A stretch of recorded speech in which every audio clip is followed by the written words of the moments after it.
Hello बच्चों, आप लोग का बहुत बहुत स्वागत है मेरे YouTube channel Green Edutech Space in में। डियर स्टूडेंट, अगर आपने अभी तक हमारा चैनल को सब्सक्राइब नहीं किया है तो चैनल को सब्सक्राइब कर लें, बेल आइकन को प्रेस कर लें ताकि मेरा सारा वीडियो का नोटिफिकेशन सबसे पहले आपको मिले और आपका प्रिपरेशन औरों से बेटर हो। क्योंकि मेरा एक ही मकसद है, आपका प्रिपरेशन को 100% से प्लस करना। किसी भी तरह का क्वेश्चन किसी भी तरह के एग्ज़ाम में आपसे न छूटे, इसके लिए मैं एक सीरीज लेकर के आया हूँ जो क्लास 12 केमिस्ट्री के प्रत्येक चैप्टर से 50 दैट मीन्स 50 ऐसे इम्पोर्टेंट ऑब्जेक्टिव को मैं आपके लिए ला रहा हूँ जो आपके लिए बहुत ही इम्पोर्टेंट है। ये वो 50 ऑब्जेक्टिव है जो पूरे चैप्टर के हर एक टॉपिक को टच करता है और इन सारे ऑब्जेक्टिव का मैं आपको आंसर बताता हूँ इन शॉर्ट एक्सप्लेनेशन के साथ में। मतलब थोड़ा थोड़ा मैं एक्सप्लेन भी कर देता हूँ जितना पॉसिबल है। इसलिए आप लोगों से मेरा एक ही डिमांड है, एक ही गुरु दक्षिणा है कि आप हमारे चैनल को सब्सक्राइब करें और अपने दोस्तों के बीच में शेयर भी करें, लाइक करें, ठीक है। और अगर किसी को कोई भी ऑब्जेक्टिव में समझने में या उसके आंसर में कन्फ्यूज़न हो तो मुझे कमेंट करें, मैसेज करें, मैं आपके कमेंट का मैसेज का जवाब दूंगा।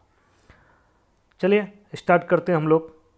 आज हम लोग ऑब्जेक्टिव देखेंगे क्लास 12 केमिस्ट्री के chapter number 4 chemical kinetics.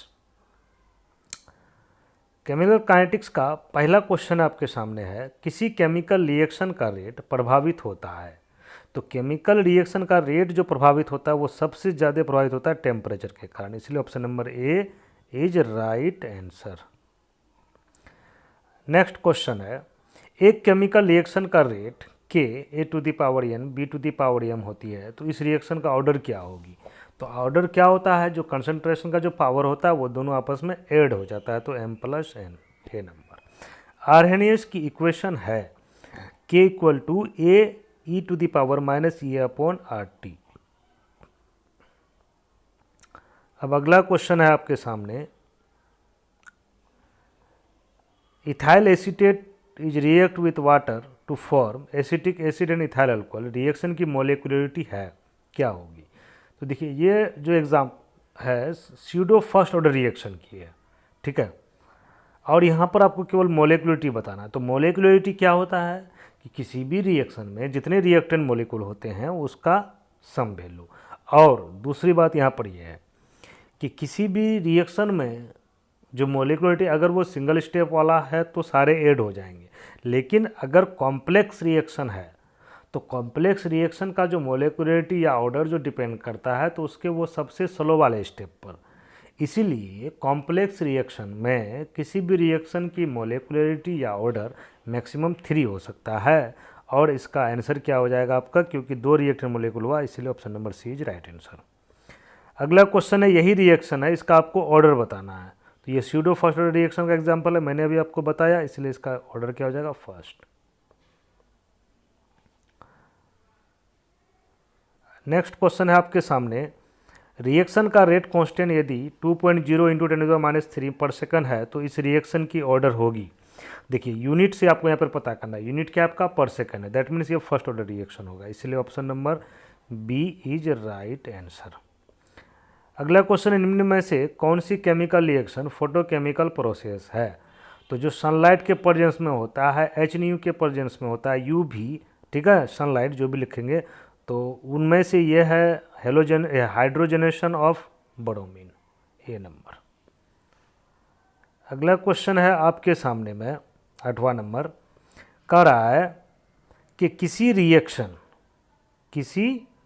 Reaction first order reaction में 2 ग्राम पदार्थ 24 घंटे में 0.5 ग्राम रह जाती है तो उस पदार्थ की हाफ लाइफ क्या होगी। देखिए इस नोमेरिकल को सॉल्व करने के लिए सबसे पहले आपको के निकालना पड़ेगा, क्योंकि आपको टी दिया हुआ है। टी हाफ अगर आपके पास होता तो आप डायरेक्टली काम करते, लेकिन यहाँ पर तो आपको हाफ लाइफ ही मांग रहा है। तो पहले आप के निकालेंगे, के निकालने के बाद जो फॉर्मूला है टी हाफ का क्या है 0.693 अपॉन के, उसमें ले आके के का वैल्यू को बैठा देंगे तो आपका आंसर आ जाएगा 12 घंटा लगभग। कितना आंसर आ जाएगा, लगभग 12 घंटा। अगला क्वेश्चन है किसी जीरो ऑर्डर रिएक्शन की रेट होती है, क्या होती है? जीरो ऑर्डर रिएक्शन का रेट क्या होता है? वो इंडिपेंडेंट होता है रिएक्टेंट के एलिमेंट्री कंसंट्रेशन से, तो इसीलिए ये हो जाएगा ए नंबर, निश्चित रहती है।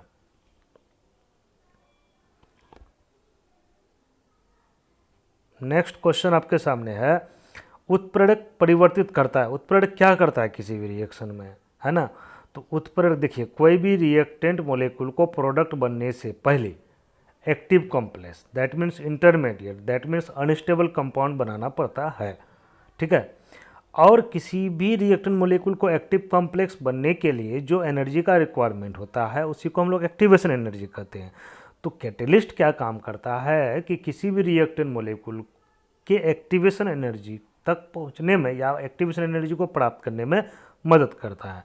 तो इसलिए option number C is right answer. Next question आपके सामने है सेकंड ऑर्डर रिएक्शन के रेट कांस्टेंट यूनिट क्या होती है, ठीक है। तो सेकंड ऑर्डर का जब आप निकालेंगे तो किसी भी ऑर्डर की रिएक्शन का रेट कांस्टेंट का यूनिट निकालने का फॉर्मूला क्या है? Mole per litre to the power 1 minus N, N is order of the reaction per second. तो सेकेंड ऑर्डर होता है 1 - 2 हो जाएगा, इसीलिए -1 आ जाने की वजह से क्या हो जाएगा? Litre per mole per second. Option number C is right answer. Next question है आपके सामने कि किसी रिएक्शन में 10 डिग्री सेल्सियस टेम्परेचर इंक्रीज करने पर रिएक्शन रेट क्या होगी? तो किसी भी रिएक्शन में अगर 10 डिग्री सेल्सियस टेम्परेचर अगर आप इंक्रीज करेंगे तो रिएक्शन रेट जो है उसका 2 से 3 गुनी बढ़ जाएगी। तो यानी यहाँ पर 3 गुनी तो नहीं है लेकिन डबल है, 2 गुनी है। अगला क्वेश्चन है वाटर में H2 + Cl2 sunlight to form 2HCl reaction, ये जीरो ऑर्डर रिएक्शन का एग्जाम्पल है।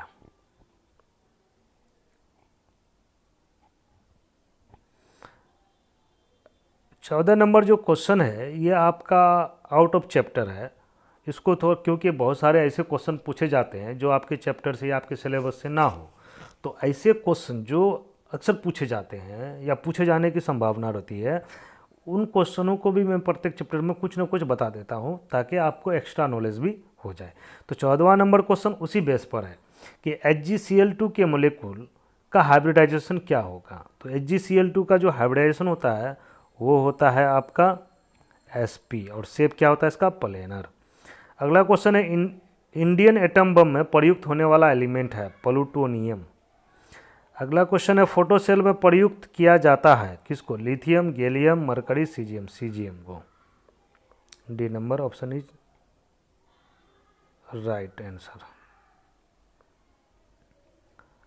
नेक्स्ट क्वेश्चन है आपके सामने में कि एटॉमिक नंबर का कंसेप्ट किसने दिया था? तो एटॉमिक नंबर का कंसेप्ट दिया था रदरफोर्ड ने, हुंड ने, मोस्ले ने, बोर ने। मोस्ले ने दिया था। किसने दिया था? मोस्ले ने।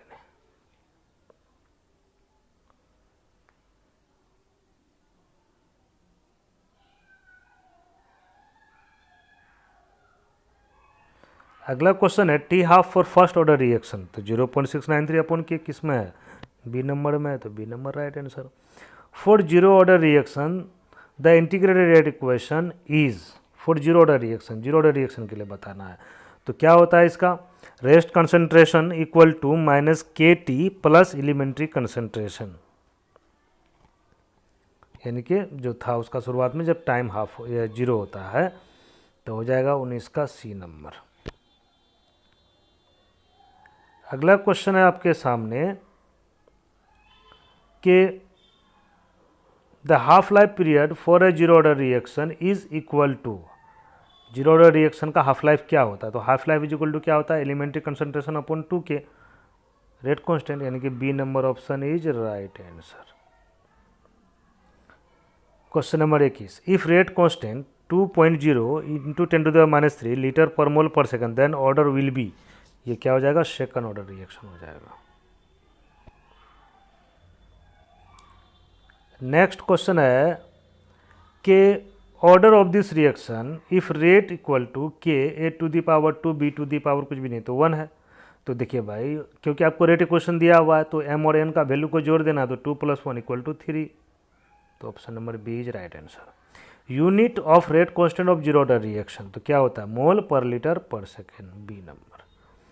3A to 2B यानी कि 3A रिएक्टेंट हो गया, 2B प्रोडक्ट हो गया। The rate reaction plus 2B upon dt is equal to, देखिए जो रिएक्शन कोफिशिएंट होता है वो उससे डिवाइड हो जाता है कंसंट्रेशन, तो आपका जो रेट इक्वेशन आएगा वो क्या आएगा -1/3 DA upon dt equal two plus 1/2 DB upon dt।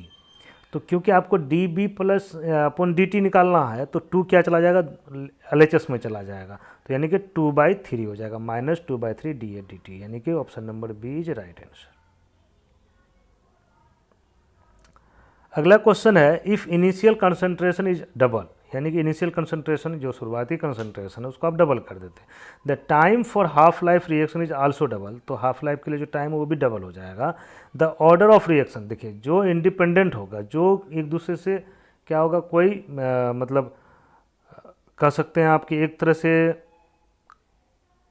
उस पर डिपेंड ना करे, है ना, एलिमेंट्री कंसंट्रेशन पर, तो उनके साथ में ये होगा कि अगर आपका कंसंट्रेशन इंक्रीज कर रहा है तो टाइम भी इंक्रीज कर जाएगा, तो किस टाइप का वो रिएक्शन हो सकता है या ऑर्डर उसका क्या हो सकता है, तो ऐसा तभी होगा क्योंकि जब वो जीरो होगा। क्यों? क्योंकि फर्स्ट ऑर्डर में क्या होता है 0.693 अपॉन रेट कांस्टेंट, तो हाफ लाइफ क्या होता है उसका कांस्टेंट होता है, जबकि जीरो ऑर्डर का ऐसा नहीं होता, वो जिस तरह से बढ़ता जाएगा वो भी बढ़ता जाएगा। अगला क्वेश्चन है आपके सामने कि time required for 100% completion of zero order reaction is, यानी कि जीरो ऑर्डर रिएक्शन को 100% कंप्लीट होने में उसका क्या होगा हाफ लाइफ या टाइम, तो वो हो जाएगा आपका rest concentration upon rate constant,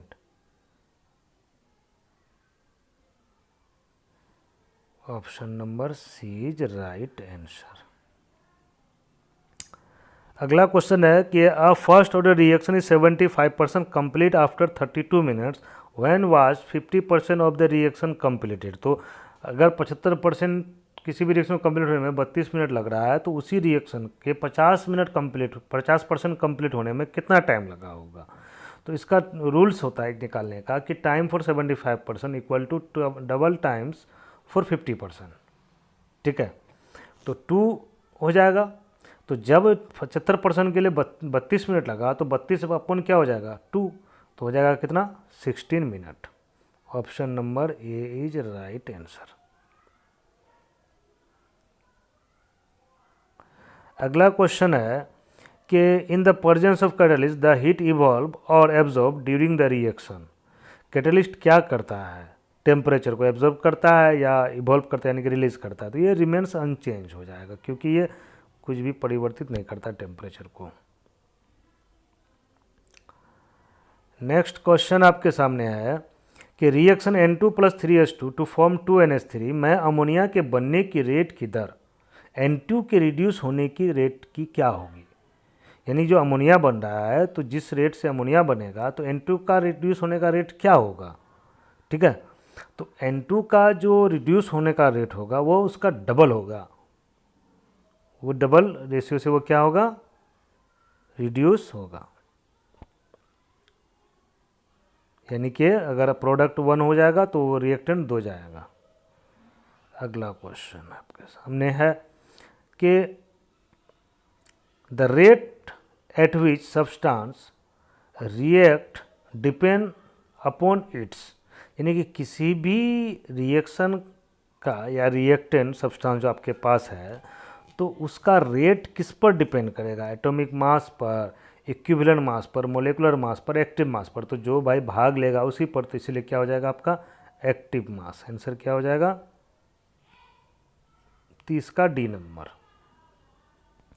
for a zero order reaction half life उसका क्या होता है, किसके प्रोपोर्शनल होता है, ठीक है, तो मान लिया जाए कि अगर आप हटा देते हैं तो क्या हो जाएगा उसका, मतलब जो है जो कंसंट्रेशन रहेगा उसी के प्रोपोर्शनल हो जाएगा, इसलिए T half proportional to A number answer होगा।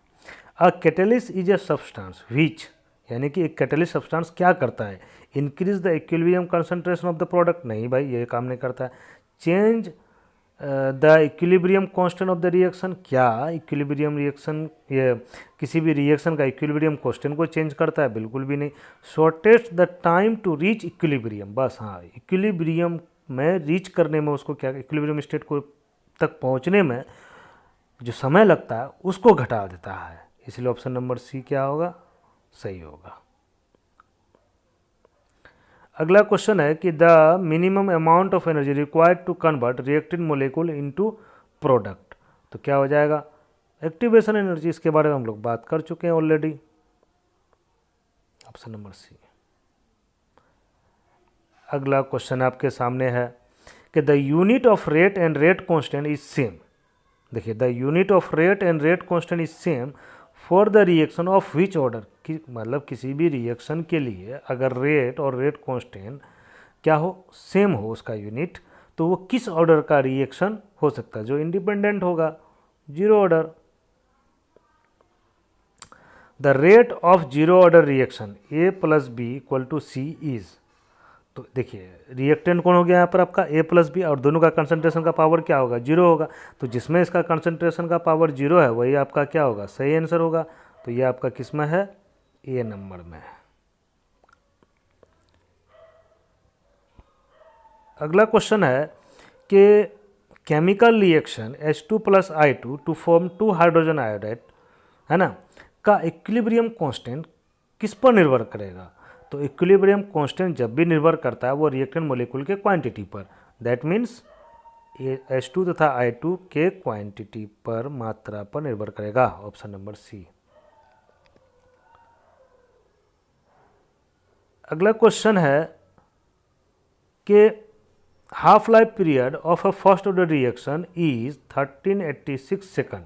हाफ लाइफ दिया हुआ, the specific rate constant of the reaction is, first order का है भाई, तो क्या हो जाएगा, हाफ लाइफ बराबर क्या हो जाएगा, हाफ लाइफ दिया हुआ है, के बराबर क्या हो जाएगा, तो के बराबर 0.693 अपॉन टी हाफ। तो टी हाफ आपको दिया हुआ है, सॉल्व करेंगे तो सॉल्व करने पर आपका वैल्यू आ जाएगा 0.5 into 10⁻³ per second, option number B. The rate of a first order reaction is 1.5 into 10⁻² mole per litre per minute at 0.5 M. M concentration, इसका मतलब molarity concentration of the reactant. The half life of the reaction is, देखिए यहाँ पर आपको rate दिया हुआ है, ठीक है, तो यहाँ पर से आपको रेट कांस्टेंट के निकालने के लिए क्या करना है, रेट अपॉन कंसंट्रेशन, यानी कि 1.5 इंटू 10⁻² पर मोल पर लीटर अपॉन 0.5 करेंगे, हाँ, एम मोल पर लीटर। तो इसको काटेंगे तो आपका क्या निकल जाएगा, इसको सॉल्व करेंगे तो के निकल जाएगा। जब के निकल जाएगा तो फिर आपको क्या करना, टी हाफ निकालना। तो टी हाफ निकालने के लिए फिर क्या करेंगे, के निकल जाएगा 0.693 अपॉन के का वैल्यू बैठाएंगे तो आपको वैल्यू आ जाएगा इसका लगभग 23.1 मिनट, ए नंबर।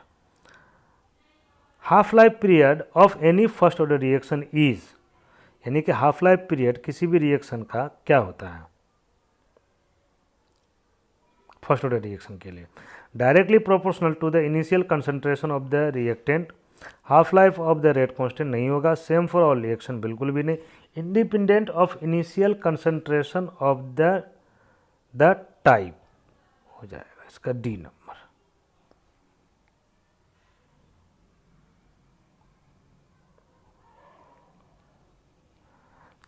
क्वेश्चन नंबर 40 है कि an increase in the rate of a reaction for a rise in temperature is due to, an increase the rate of reaction, rate of reaction increase कब करता है, temperature के कारण। तो उसमें यानी कि टेम्परेचर के कारण जो रिएक्शन का रेट जो इंक्रीज करता है, तो आखिर टेम्परेचर उस रिएक्शन में क्या क्या करता है, क्या क्या मतलब जो फेनोमेनन उसके अंदर में होता है। इंक्रीज इन कोलिजन फ्रीक्वेंसी बिल्कुल करता है, shortening in mean free path ये भी करता है, मीन फ्री पाथ को घटा देता है, increase in the number of activated molecules बिल्कुल एक्टिवेटेड मोलिक्यूल्स को बढ़ा देता है, इसलिए आपका आंसर क्या हो जाएगा, all of these. Which of the following statement is are not correct, इनमें से कौन सा स्टेटमेंट, कौन सा कथन जो है सही नहीं है। पहला है कि law of mass action and rate law expression are same for a single step reaction. तो सिंगल स्टेप रिएक्शन के लिए जो लॉ ऑफ मास एक्शन है और रेट लॉ का है वो क्या होता है, सेम होता है। सही बात है। Order of the slowest elementary reaction of a complex reaction give the complex reaction. देखिए किसी भी कॉम्प्लेक्स रिएक्शन के लिए जो सबसे स्लोएस्ट स्टेप होता है, क्योंकि कई स्टेप में कॉम्प्लेक्स रिएक्शन का रिएक्शन होता है, तो उनमें से जो सबसे स्लो वाला होता है उसी से हम लोग ऑर्डर और मोलिकुलरिटी को डिटरमाइन करेंगे। ये बात सही है। Both order and molecularity have normally a maximum value of 3। बिल्कुल ये भी बात सही है। Molecularity of the reaction complex reaction A+2B to product C is 3। देखिए आप अगर यहाँ पर जोड़ेंगे तो 3 होगा, बिल्कुल 3 होगा, लेकिन इसके लिए क्या होना चाहिए, सिंगल स्टेप रिएक्शन होना चाहिए। और जबकि आपको यहाँ क्या कर दिया, कॉम्प्लेक्स रिएक्शन कर दिया, तो अब ये जरूरी नहीं है कि वो 3 होगा, 1 भी हो सकता है, 2 भी हो सकता है ना। तो इसीलिए ये ऑप्शन आपका क्या है, सही नहीं है। इसलिए ऑप्शन नंबर इस क्वेश्चन का डी नंबर सही आंसर होगा, क्योंकि नॉट करेक्ट मांग रहा था आपसे। The concept of T half is useful for the reaction of zero order, first order, second order, all of this सब के लिए हाफ लाइफ होता है यूजफुल।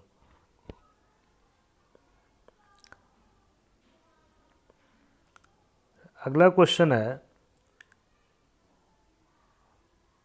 कि एक्टिवेशन एनर्जी क्या होता है।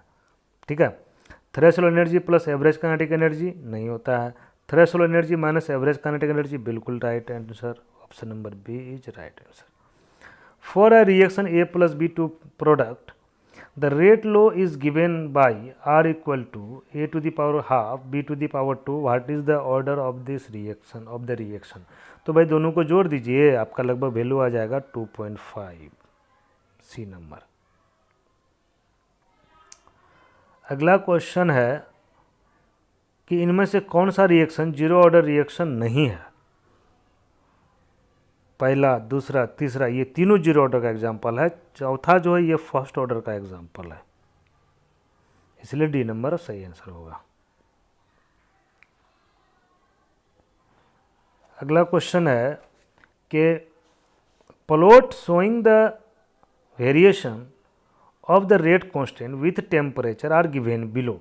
यानी कि रेट कांस्टेंट और टेम्परेचर के मतलब जो परिवर्तन में कौन सा ग्राफ दिखा रहा है। The plot that follow Arrhenius equation, यानी कि इनमें से कौन सा रेट कांस्टेंट और टेम्परेचर को दिखा रहा है आर्हेनियस इक्वेशन के लिए, जो आर्हेनियस इक्वेशन को फॉलो करता है। तो इनमें से जो आपका ऑप्शन नंबर ए में है, यह आपका आर्हेनियस इक्वेशन को फॉलो करता है। अगला क्वेश्चन है विच of the following plots so for zero order reaction. तो देखिए जीरो ऑर्डर रिएक्शन का कंसंट्रेशन और टाइम के वर्सेस जो ग्राफ होता है वो क्या होता है, एक पैरेलल में जाता है, मतलब वो बढ़ता या घटता नहीं है कि रिएक्टेंट का प्रोडक्ट कंसंट्रेशन या प्रोडक्ट का कंसंट्रेशन से कोई परिवर्तन आ रहा है, नहीं, बिल्कुल भी नहीं। ए नंबर सही आंसर हो जाएगा। क्या हो जाएगा, ए number.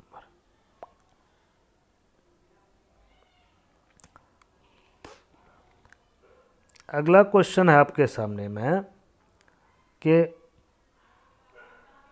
Which of the following plots are not correct. इनमें से कौन सा प्लॉट करेक्ट नहीं है। ठीक है, टी हाफ और एलिमेंट्री कंसंट्रेशन पर दिखाया गया है पहले, उसके बाद रेस्ट कंसंट्रेशन और टाइम, और फिर 1 रेस्ट कंसंट्रेशन वर्सेस टाइम। तो देखिए यहाँ पर लिखा हुआ है t half versus elementary concentration और फर्स्ट ऑर्डर रिएक्शन। नहीं, फर्स्ट ऑर्डर रिएक्शन के लिए यहाँ पर क्या हो जाएगा, हाफ लाइफ और एलिमेंट्री कंसंट्रेशन एक पैरेलल में जाएगा। ठीक है, तो यहाँ पर अगर ऑप्शन नंबर ए में अगर जीरो ऑर्डर होता तो ये भी सही हो जाता। ठीक है, अच्छा, और बी नंबर में क्या है, t half first order reaction elementary concentration दिया हुआ है, इसीलिए ये आपका क्या है, फर्स्ट ऑर्डर रिएक्शन के लिए स्लोप, ये भी राइट है। सेकंड ऑर्डर के लिए ये भी सही है। ऑप्शन नंबर ए आपका गलत है, नॉट करेक्ट करा, इसलिए ऑप्शन नंबर ए ही आपका क्या होगा, आंसर होगा।